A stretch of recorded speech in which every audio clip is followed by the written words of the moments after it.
An inspiring talk. Now we will open the floor for questions from the audience. If you have a question, please raise your hand and one of our volunteers will come around and pass a piece of paper and pass it to the front. So I have a first question from me that I would like for the audience. Can you both kind of describe why you came to Korea and when you came to Korea? I came here back in August of 2012, as I mentioned earlier. I was born here, but I was adopted when I was 4 months old, and I grew up in America. I didn't know anything about Korea, so I came for the first time in 2010 just to visit, and I loved it, and it was so interesting for me to get to know my culture again, so I decided I wanted to move here. So I've been here for a year and a half. It's fun. And I have been here for 1 year. I came last February. After living in the United States and traveling around a bit, I realized that I would love to see more of the world. And I had always heard great things of South Korea. And I have some background in education, so I wanted to teach. And I have a good friend who taught in Busan for 3 years, and she raved about South Korea. She loved it, and she said, "You should go to Korea, you'd like it." So that's why I decided to come here. And I'm very happy I did. Can you explain for us what you both did before you came to Korea?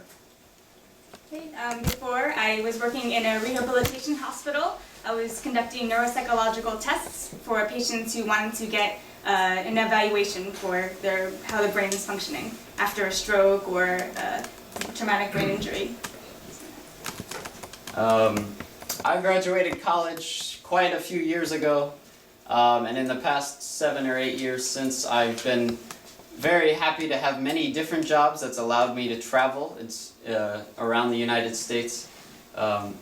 Most recently, I was involved in a program called AmeriCorps, which is like the domestic Peace Corps in the United States, where you might travel and do different service projects like building houses with Habitat for Humanity or student teaching. So I was a team leader in a program doing that. So for Lianne, you mentioned different reasons why we travel. Can you explain what kind of influenced you to move from both of your experiences before Korea to come into education? Like why you decided to switch into teaching English? Well, I studied psychology. I always worked with kids since I was in high school, and I'm interested in educational psychology and and developmental psychology, and I'm also interested in psycholinguistics, psycho and language acquisition. So I thought it was a good opportunity to do that here. And a large part of my background is in public policy, and so I just believe education is one of the most important parts of where we need to start and how we develop into the individuals we become in society. So I wanted to get more involved in that and see what it's like to be a teacher firsthand.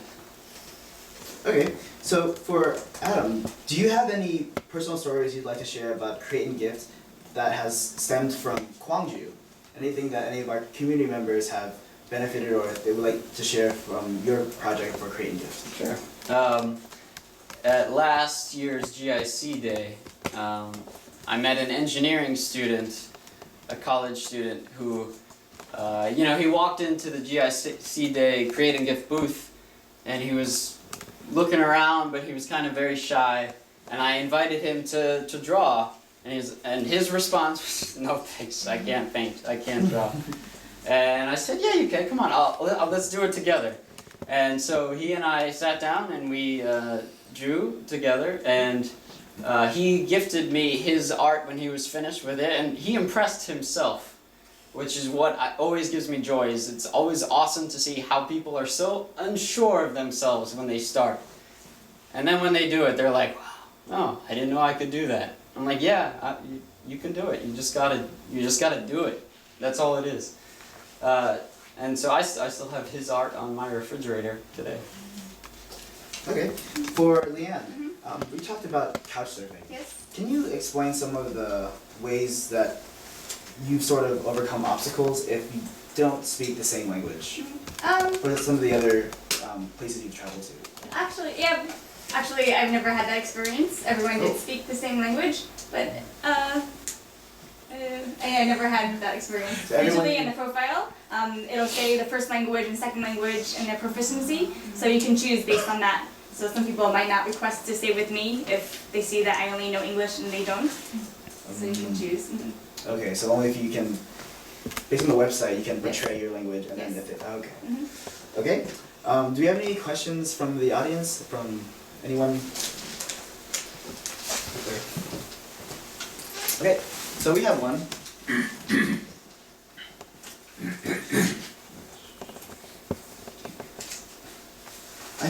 I think gifting is supportive for the well-being of the people. Sorry, I can't read this.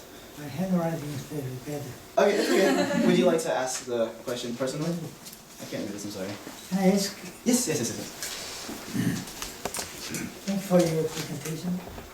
Thank you for coming. I think gifting is supportive for the well-being of people. Isn't making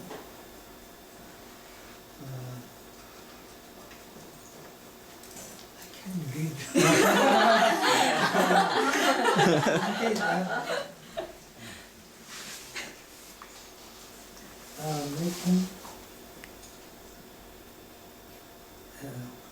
Making market economy the main incentive for the purpose, using or effort to enhancing competitive advantage can make more contribution for the well-being of mankind. Thank you. Society. That's my question. Okay. You asked about market incentives, like through money? Okay. Or if I understand your... Gifting can be supportive, but cannot be main incentive For the market. market economy Mm-hmm. can be more powerful than gifting. Perhaps. That's one point of view. That's the predominant theory of how our world operates. That the market you have in capitalism, the market economy, is what motivates people to be competitive and make better products, and that is that's a valid aspect of addressing it. We can also look at what's happened or what's been happening in our world with how the economy has been over the past few years. And we can just see that not everything that we humans do and organize works flawlessly or works as intended. So creating a gifting economy is an alternative option, not suggesting that it should become the main route of how the entire world operates, but taking the focus out of money and putting it into generosity and creativity through the work that we do, I think that's something that we can all benefit from. Okay. Since I haven't received any more questions in the paper sheets, I'd like to remind you all that in the end, after we complete our GIC talk, you can always approach our speakers with any other questions you have. Or we would like to thank you once again for today's Freecycle and Create and Gift program, and of course your talks for today. We would like to sincerely show our appreciation to you with a small gift which will be presented by our own director, Dr. Shin Kyung-gu.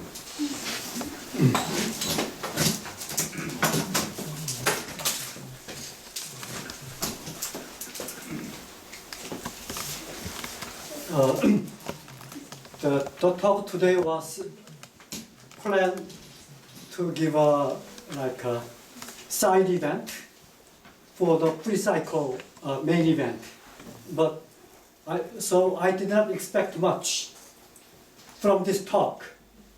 But I'm sure that everybody was deeply inspired by the talk of the two speakers today, as I was. If you really agree with me, why don't you give them a round of applause?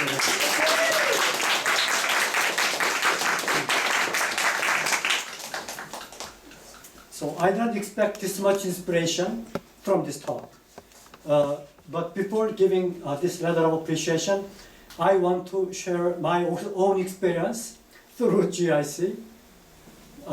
Simply speaking, GIC is receiving about 150 million won from city government, while Busan International, Incheon International centers are given about 16 times as much as we receive from their city government. But the product of their operation or of operation, everybody in Korea, they know that, not everybody, but every international center people in Korea know that Gwangju International Center produces the best product through members and volunteers. For example, they cannot create Gwangju News, the monthly magazine we are creating. A while ago, for this month, we covered East Asia cultural city, and then and Anna interviewed Mr. John, and then she came, and then she and then another photographer came there on taxi with their money. That is the example of our Freecycling contribution through GIC to the community. And then we have some more examples of Freecycling. They removed it from here, but at the entrance of GIC, you have recycle boxes. So before the system, we create a whole set of trashes. But now, it takes about a month to create one set of trash, which means we are recycling about 4 as much as we did before, and then we are creating about 1/4 of trash as we did before. So it is a kind of contribution to the community as well. So this kind of Adam's create and gift spirit, and then Lianne's Freecycling spirit are creating something out of GIC and then out of Gwangju. So this kind of spirit, I hope we sharing this kind of spirit can create different community here, and then in Korea, and then in the world as well. So in that regard, I really want to appreciate our speakers today. And then finally, I showed you frequently, but my recycling example, and another, I have plenty of bottles. So not to create waste or reuse what we already used before. So to do that, from much better than now. So you may have already noticed that we got rid of paper cups. From about 2 weeks ago, we tried to wash cups and then provide washed glasses and cups continuously to the side of this water fountain. So we are now creating no paper cups in GIC. We have our own cup, or we provide one. So through this kind of spirit, again, hope we can make sustainable development as well. So thank you again for your sharing wonderful spirit with all of us.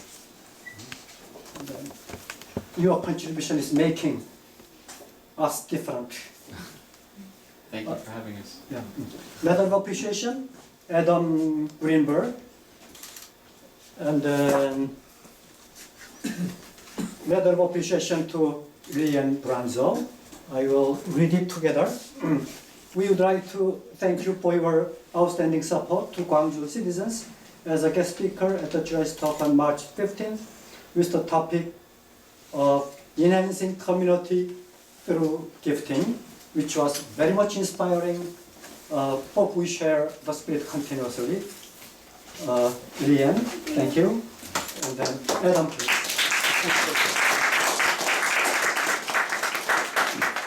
And then small gift from us. Thank you very much. Thank you.